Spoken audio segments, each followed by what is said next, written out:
So the next part of the table and chair set that I'm going to build, I'm actually going to work on another part of the chairs themselves. I'm actually going to be making the skirting for the chair. I found this old diagram from before.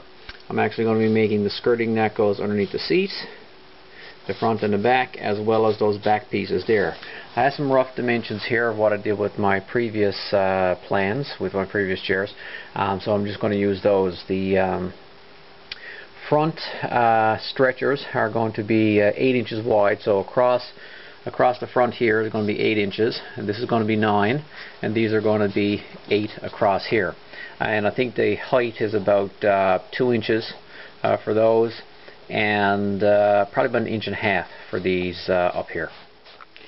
So I've got all the pieces cut and trimmed. These are the 9-inch sides, 8-inch say front and back stretchers, and these are going up on the back of the chair, and these are 8 inches as well. I cut this at 2 inches, and these are 2.5, these are 2.5. So next I'm going to use my Kreg pocket hole jig to drill the holes so I can attach them to the legs, which are right over there.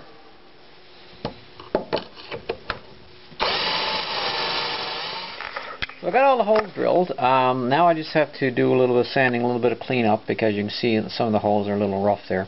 So I need to do a little bit of sanding, clean up, and I think there's a couple of boards here with, I believe, markings, yeah, like this one here, that I'm just going to sand off. And then I'm going to, I guess next, just install, put these on the legs. I just finished countersinking the holes for the back pieces. This is the back, I guess the back rest, and what it's going to do is just, it'll go on the inside there, and the pilot holes are on the outside, right there, and I'm just going to, I guess, screw them in and then put plugs. Now I'm going to start to assemble the legs. These are the two back legs, and I have the 8-inch stretcher put in there. I have a clamp on right there, and I'm also going to pop another clamp on right here before I start using the pocket screws, just to screw in there. And I've got a couple of spacers here just to make sure that the stretcher is pretty much centered in the middle of the leg.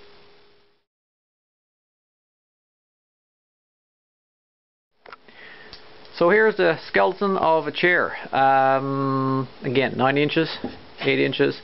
These are 8 as well. Pocket screws in the corners, and these here are, I think, 2-inch deck screws, 2.5-inch deck screws. I'm not quite sure now. So a few plugs, and make the seat, and I'll be done with the chairs.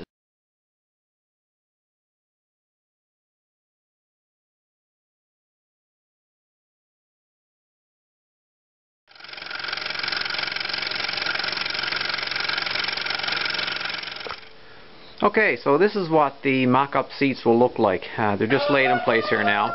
I kept them a 1/2 inch wider than the edge of this, and as you can see, when I had to use my scroll saw just to trim in around to fit in there, so it overlaps 1/2 inch in the back. And it took me some sketching, some marking, a couple of trial and errors to get this sort of the appropriate curve there for the front. I'm going to give these a rough sand, or get in the sand, and then round over all the edges, and then I'm just going to I guess brad nail these, I'm thinking, right to the chair itself, or I might attach them from underneath. I'm not quite sure yet, but so there you have it, the rough outline of the chair seats.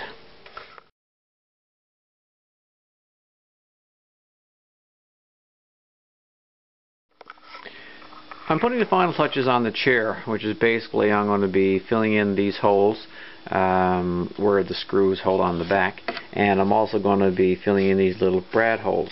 What I've got done is that DW mixed me up some wood glue, which is basically Knox gelatin that you can find in the grocery store. And what I do is I paint that onto these little plugs that I made using my plug cutter, and I just tap them in to the holes. As you can see, I've got it done with that chair right there. and then when it dries I'll just cut it off with a flush cut saw and sand it flush. For these holes here I'll just mix up a bit of sawdust with the Knox gel and just smear a little bit in there, and when it's dry a quick sand and it's done.